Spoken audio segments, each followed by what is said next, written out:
ওম শান্তি 12/2/2024 প্রাতঃমুরলি ওম শান্তি বাপদাদা মধুবন। বাবা বলেছে, মিঠে বাচ্চে, তোমাদের মোহরক এখন চলে যাওয়া উচিত, কারণ এই সারা দুনিয়া এখন বিনাশ হবে। এই পুরানো দুনিয়ার কোনো জিনিসের প্রতি যেন রুচি না থাকে। প্রশ্ন, যে বাচ্চাদের আত্মিক মস্তি বা আত্মিক খুশি চড়ে আছে, আত্মিক আনন্দে যে বাচ্চা থাকে, তার টাইটেল কি হবে? মস্তি কোন বাচ্চাদের সদা চড়ে থাকে? উত্তর, রুহানি মস্তিতে যে বাচ্চা থাকে তাদের বলা হয় মস্ত কলন্ধর। সেই কলঙ্গিধর হতে পারে, তার এই রাজত্বের মস্তি চড়ে থাকে, যে রাজাইপনার, যে আমি রাজত্ব পাবো, রাজা হব, এই মস্তি চড়ে থাকে। বুদ্ধিতে থাকে এখন আমি ফকির থেকে আমির হব। মস্তি তারই চড়ে যে রুদ্রমালার দানা হয়। নেশা সেই বাচ্চাদেরই থাকে যা নিশ্চয় আছে যে এখন আমাকে ঘরে যেতে হবে, তারপরে নতুন দুনিয়ায় আসতে হবে। ওম শান্তি। রুহানি বাবা রুহানি বাচ্চাদের সাথে রুহরিহান করছে। একে বলা হয় রুহানি জ্ঞান রুহদের প্রতি, অর্থাৎ আত্মার জ্ঞান আত্মাদের প্রতি। রুহ হলো জ্ঞানের সাগর। মানুষ কখনো জ্ঞানের সাগর হতে পারে না। মানুষ হলো ভক্তির সাগর। সবাই তো মানুষই। যারা ব্রাহ্মণ হয় তারা জ্ঞান সাগরের থেকে জ্ঞান নিয়ে মাস্টার জ্ঞান সাগর হয়ে যায়। তারপরে দেবতাদের মধ্যে না ভক্তি থাকে না জ্ঞান থাকে। দেবতারা এই জ্ঞান জানেই না।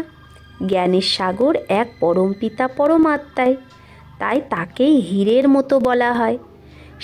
সেই আমাদের কড়ি থেকে হীরা, পাথর বুদ্ধি থেকে পারস বুদ্ধি বানায়। মানুষ কিচ্ছু জানে না। দেবতারাই আবার এসে মানুষ হয়। দেবতারা শ্রীমতের দ্বারাই দেবতা হয়। আধা কল্প, সেই জন্য সত্যযুগে কোনো মতের দরকার হয় না। এখানে তো ঢের গুরুর মত নেয়। এখন বাবা বোঝায় তোমরা সদ্গুরুর শ্রীমত পাচ্ছ। খালসের লোক যারা, তারা বলে শিখরা সদ্গুরু অকাল, তার অর্থও জানে না। ডাকে সদ্গুরু অকাল মূরত, অর্থাৎ সদ্গতি করে অকাল মূরত। অকাল মূরত পরমপিতা পরমাত্মাকেই বলা হয়। সদ্গুরু আর গুরুর মধ্যে রাত দিনের পার্থক্য। তো সে হলো ব্রহ্মার মানুষ ব্রহ্মার দিন আর ব্রহ্মার রাত বলে। ব্রহ্মার দিন ব্রহ্মার রাত, তো নিশ্চয়ই বলবে ব্রহ্মা পুনর্জন্ম নেয়। ব্রহ্মাই এই দেবতা বিষ্ণু হয়। তোমরা শিব বাবার মহিমা করো, তার হীরের মতো জন্ম।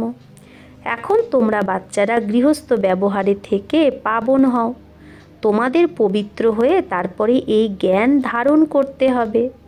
কুমারীদের তো কোনো বন্ধনই নেই, তাদের শুধু মা বাবা বা ভাই বোনের স্মৃতি থাকে। তারপরে শ্বশুর বাড়ি গেলে দুটো পরিবার হয়ে যায়। এখন বাবা তোমাদের বলে অশরীরী হয়ে যাও। এখন তোমাদের সবাইকে ফেরত যেতে হবে। তোমাদের পবিত্র হওয়ার যুক্তিও বাবা বলে। পতিত পাবন তো বাবাই। বাবা বলছে আমি গ্যারেন্টি করছি, তুমি আমাকে স্মরণ করো, তাহলে এই যোগ অগ্নির দ্বারা তোমার জন্ম জন্মান্তরের পাপ ভস্ম হয়ে যাবে। যেরকম পুরানো সোনা আগুনে দিলে তার থেকে খাদ বেরোয়, সত্যিকারের সোনা থেকে যায়, এটাও হলো যোগ অগ্নি। এই সঙ্গমেই বাবা এই রাজযোগ শেখায়, তাই তার অনেক মহিমা। রাজযোগ যে ভগবান শিখিয়েছিল সেটা সবাই শিখতে চায়। বিদেশেও সন্ন্যাসীরা অনেককে নিয়ে আসে। তারা ভাবে, বিদেশ থেকেও সন্ন্যাসীরা অনেককে নিয়ে আসে। তারা ভাবে এরা সন্ন্যাস করেছে। এখন সন্ন্যাসী তো তোমরাও, কিন্তু বেহদের সন্ন্যাসকে কেউ জানে না। বেহদের সন্ন্যাস তো এক বাবাই শেখায়। তোমরা জানো এই পুরানো দুনিয়া এখন খতম হয়ে যাবে। এই দুনিয়ার কোনো জিনিসের প্রতি আমাদের রুচি নেই। অমুকে শরীর ছেড়েছে, গিয়ে অন্য আর একটা পার্ট বাজাবে। আমরা তাহলে কাঁদবো কেন? মোহের রগ বের হয়ে যাওয়া উচিত। আমাদের সম্বন্ধ এখন জুটে আছে নতুন দুনিয়ার সাথে। এই রকম বাচ্চাই পাক্কা মস্ত কলঙ্গিধার হতে পারে। তোমাদের মধ্যে রাজাইপনের মস্তি আছে, বাবার মধ্যেও মস্তি আছে না, ব্রহ্মা বাবার মধ্যে, যে আমি এই কলঙ্গিধর গিয়ে হব, ফকির থেকে আমির হব। ভেতরে ভেতরে মস্তি চড়া আছে, তাই মস্ত কলঙ্গধার বলে, মস্ত কলন্ধর। এর তো সাক্ষাৎকারও ব্রহ্মা বাবা তো সাক্ষাৎকারও করেছে। তো যেরকম ব্রহ্মা বাবার মস্তি চড়ে আছে, তোমাদেরও চড়ে থাকা উচিত। তোমরাও রুদ্রমালার দানার যোগ্য। যার পাক্কা নিশ্চয় হয়ে যায় তার নেশা চড়ে। আমাদের আত্মাদের এখন যেতে হবে ঘর, তারপরে নতুন দুনিয়ায় আসবো। এই নিশ্চয়ের যারায় যে इनको भी देखते हैं तो उनको बच्चा श्री कृष्ण देखने में आते हैं, তাই না? তাই বাবা বলছে এই নিশ্চয়ে যে ব্রহ্মা বাবাকেও দেখবে, তে তার মধ্যে শ্রীকৃষ্ণকেই দেখতে পাবে। কত শোভনিক! শ্রীকৃষ্ণ তো এখানে নেই, তার পিছনে কত হয়রান হয় সবাই, দোলনা বানায়, তাকে দুধ খাওয়ায়। তো সেটা তো হলো জড়চিত্র, আর এটা তো রিয়াল না। তো বাবা বলছে ব্রহ্মা বাবারও নিশ্চয় আছে যে আমি বালক হব। তোমরা বাচ্চারাও দিব্য দৃষ্টিতে ছোট বাচ্চাকে দেখো। এই চোখ দ্বারা তো দেখতে পারো না। আত্মা যখন দিব্য দৃষ্টি পায় তখন শরীরের ভান থাকে না, সেই সময় নিজেকে মহারানী আর তার বাচ্চা ভাবে। এই সাক্ষাৎকারও এই সময় অনেকের হয়। সফেদ পোশধারী কা সাক্ষাৎকার বহুতোं का होता है। সাদা ড্রেসের সাক্ষাৎকার অনেকের হয়। তারপরে তাদেরকে বলা হয় সাক্ষাৎকারে যে তুমি এদের কাছে যাও, জ্ঞান নাও, তাহলে এইরকম প্রিন্স হবে। এই জাদুগরি না, এটা সওদা তো খুব ভালো করে, কড়ি নিয়ে হীরামতি দেয়। হীরার মতো তোমরা হও, তোমাদের শিব বাবা হীরার মতো বানায়, তাই বলিহারি তার। মানুষ না বোঝার কারণে জাদু জাদু বলে দেয়।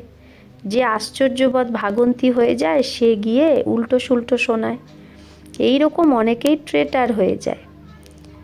তো বাবা বলছে যে আশ্চর্যবৎ ভাগন্তি হয়ে যায় সেই আবার কি এই আশ্রমের ব্যাপারে উল্টো পাল্টা শোনায়, ব্রহ্মাকুমারীর ব্যাপারে। তো এইরকম অনেকেই ট্রেটার মানে বিশ্বাসঘাতক হয়ে যায়। এই রকম যে বিশ্বাসঘাতক ট্রেটার হয়ে যায় সে উঁচু পদ পেতে পারে না, তাকে বলা হয় গুরুর নিন্দক, বাদশাহী পায় না। এখানে তো সত্য বাবা না, এটাও এখন তোমরা বোঝো। মানুষ তো বলে দেয় ভগবান যুগে যুগে আসে। আচ্ছা 4 যুগ, তাহলে 24 অবতার কি করে বলবে? আবার বলে ঠিক কর ভিতর কণায় কণায় পরমাত্মা। তো সবাই তো পরমাত্মা হয়ে গেল। বাবা বলে আমি কড়ি থেকে হীরা বানাই, আমাকে আবার ঠিক কর ভিতরে ঠকে দিয়েছে। সর্বব্যাপী যদি হই তার মানে সবার মধ্যে আছি, তাহলে তো আমার কোনো ভ্যালুই নেই। আমার কিভাবে অপকার করে ভক্তরা। বাবা বলে এটাও ড্রামায় সেট আছে। যখন এই রকম হয়ে যায় তখনই তো আবার বাবা এসে উপকার করে, অর্থাৎ মানুষকে দেবতা বানায়। ওয়ার্ল্ডের হিস্ট্রি জিওগ্রাফি আবার রিপিট হবে। সত্যযুগে আবার এই লক্ষ্মীনারায়ণই আসবে, সেখানে শুধু ভারতই হয়। শুরুতে অনেক অল্প দেবতারা থাকবে, তারপর বৃদ্ধিকে পেতে পেতে 5000 বছরে কত হয়ে গেছে। এখন এই জ্ঞান আর কারো বুদ্ধিতে নেই, বাকি হলো ভক্তি। দেবতা যে চিত্রের মহিমা গায়, এটা বোঝে না যে তারা চৈতন্যে ছিল, তাহলে কোথায় গেল? চিত্রের পূজা করতে থাকে, কিন্তু তারা এখন কোথায় আছে? তাদেরও তমপ্রধান হয়ে আবার শতপ্রধান হতে হবে, এটা কারো বুদ্ধিতে আসে না। এই রকম তমপ্রধান বুদ্ধিকে আবার শতপ্রধান বানানো বাবারই কাজ। এই লক্ষ্মীনারায়ণ পাস্ট হয়ে গেছে, তাই তাদের মহিমা আছে। উঁচু থেকে উঁচু তো এক ভগবানই, বাকি তো সবাই পুনর্জন্ম নিতে থাকে। উঁচু থেকে উঁচু বাবাই সবাইকে মুক্তি, জীবন মুক্তি দেয়। সে যদি না আসতো তাহলে আরোই ওয়ার্থ নট এ পেনি, 1 পয়সাও মূল্য নেই, তমপ্রধান হয়ে যেত আরও সবাই। যখন এই রাজ্য করতো তো ওয়ার্থ পাউন্ড ছিল। যখন এই লক্ষ্মীনারায়ণ রাজ্য করতো তখন তারা কি ছিল? ভ্যালুয়েবল ছিল। সেখানে কোনো পূজা আদি করতো না, পূজ্য দেবী দেবতারাই পূজারী হয়ে যায়, বাম মার্গে ভিখারি হয়ে যায়। এটা কেউ জানে না যে এই সম্পূর্ণ নির্বিকারী তারাই ছিল। তোমরা ব্রাহ্মণদের মধ্যে ওই কথাগুলো নাম্বার বারই বোঝে, নিজেই পুরা বোঝে না তো অন্যকে কি বোঝাবে? নাম হলো ব্রহ্মা কুমার কুমারী, এদিকে যদি না বোঝাতে পারে তা লোকসান করে দেয়। তাই বলা উচিত আমি বড় দিদিকে ডাকছি, সে তোমাকে বোঝাবে। ভারতী হীরের মতো ছিল, এখন কড়ির মতো। তো বাবা বলছে এই বেগার ভারত, ভিখারি ভারতকে সিরতাজ কে বানাবে? লক্ষ্মীনারায়ণ এখন কোথায় হিসাব বলো? তো বলতে পারবে না। তারা তো হলো ভক্তির সাগর, সেই ভক্তির নেশায় চড়ে আছে। তোমরা হলে জ্ঞান সাগর, তারা তো শাস্ত্রেরই জ্ঞান বোঝে। বাবা বলে শাস্ত্রে তো ভক্তির রসমৃবাজ আছে। যত তোমাদের মধ্যে জ্ঞানের শক্তি ভরবে তো তোমরা চুম্বক হয়ে যাবে, তো আবার সবার কোশিশ মানে আকর্ষণ হবে।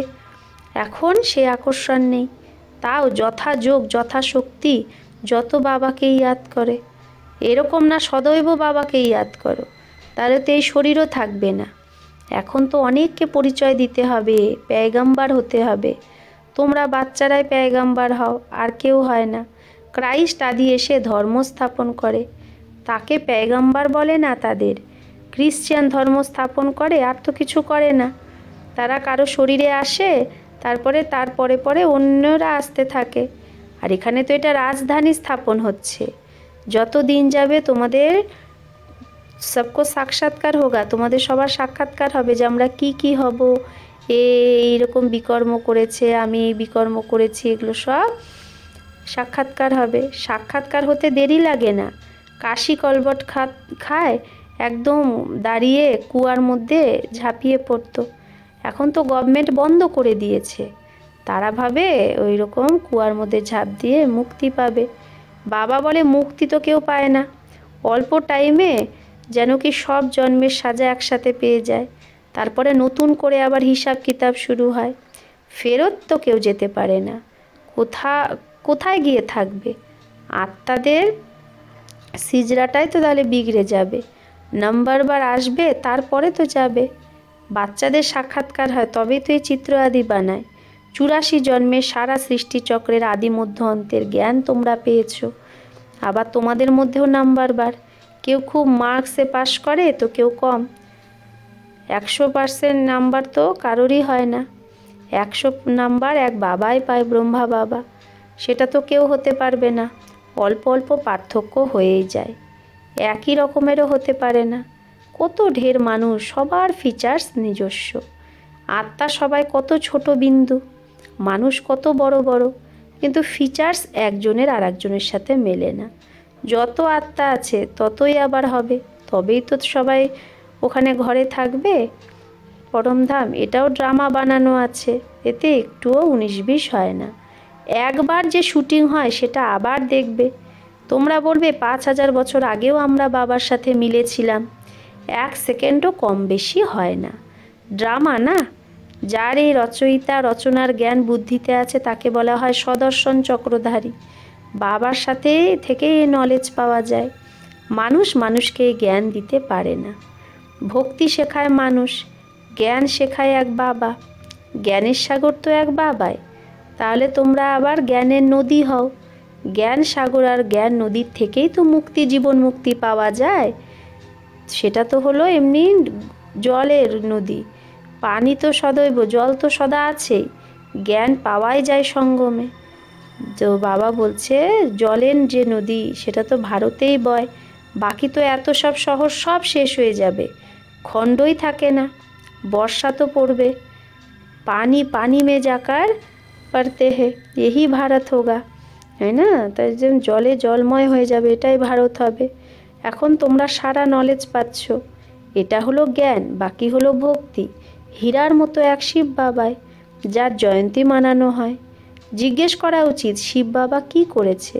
সে তো এসে পতিতকে পাবন বানায়, আদি মধ্য অন্তের জ্ঞান শোনায়, তবেই তো গাওয়া হয় জ্ঞান সূর্য প্রগটা। জ্ঞান দ্বারা দিন, ভক্তি দ্বারা রাত হয়। এখন তোমরা জানো আমরা 84 জন্ম পুরো করেছি, এখন বাবাকে ইয়াদ করলেই পাবন হয়ে যাব, আবার শরীরও পাবন পাবো। তোমরা সব নাম্বারবার পাবন হও। কত সহজ কথা। মুখ্য কথাই হলো ইয়াদের। অনেকেই আছে যে নিজেকে আত্মা ভেবে বাবাকে ইয়াদ করতে পারে না, তাও বাচ্চা হয়েছে তো স্বর্গে নিশ্চয়ই যাবে। এই সময় পুরুষার্থ অনুসারেই পরবর্তীকালে রাজাই স্থাপন হয়। अच्छा, मीठे मीठे सिकिलधे बच्चों प्रति माता पिता बाप दादा का याद प्यार और गुड मॉर्निंग। रूहानी बाप की रूहानी बच्चों को नमस्ते। हम रूहानी बच्चों की रूहानी माता पिता बाप दादा को याद प्यार गुड मॉर्निंग और नमस्ते नमस्ते नमस्ते। शुक्रिया बाबा, आपको लाख लाख शुक्रिया। ধারণার জন্য মুখ্য সার এক, সদা এই নেশাতেই থাকা উচিত যে আমরা মাস্টার জ্ঞান সাগর, নিজের মধ্যে জ্ঞানের শক্তি ভরে চুম্বক হতে হবে, রুহানি পেয়গাম্বার হতে হবে। 2, কোনো এইরকম কর্ম করা উচিত না যার দ্বারা সদ্গুরু বাবার নাম বদনাম হয়। যা কিছুই হয়ে যাক, কিন্তু কখনো কান্না উচিত নয়, কান্না বা কাঁদা উচিত নয়। বরদান, সত্যতার ফাউন্ডেশন দ্বারা, চলন আর চেহারা দ্বারা দিব্যতার অনুভূতি যে করায় সেই সত্যবাদী ভব। সত্যতার ফাউন্ডেশন দ্বারা যে চলন আর চেহারা দ্বারা দিব্যতার অনুভূতি করায় সেই সত্যবাদী ভব। দুনিয়ায় অনেক আত্মা নিজেকে সত্যবাদী বলে বা ভাবে, কিন্তু সম্পূর্ণ সত্যতা পবিত্রতার আধারে হয়। পবিত্রতা যদি না থাকে তো সদা সত্যতাও থাকতে পারে না। সত্যতার ফাউন্ডেশন হলো পবিত্রতা, আর সত্যতার প্র্যাকটিক্যাল প্রমাণ চেহারা চলনে দিব্যতা থাকবে তার। পবিত্রতার আধারে সত্যতার স্বরূপ স্বতঃ আর সহজেই হয়। যখন আত্মা আর শরীর দুটোই পাবন হবে তবেই বলবে সম্পূর্ণ সত্যবাদী, অর্থাৎ দিব্যতা সম্পন্ন দেবতা। তো যখন আত্মা আর শরীর দুটোই পাবন হবে তখন কি বলবে? সম্পূর্ণ সত্যবাদী আর দিব্যতা সম্পন্ন দেবতা। স্লোগান, বেহদের সেবায় বিজি থাকো তো বেহদের বৈরাগ্য অটোমেটিক আসবে। তো যে বেহদের সেবায় বিজি থাকবে তার মধ্যে অটোমেটিক বেহদের বৈরাগ্য চলে আসবে। ওম শান্তি।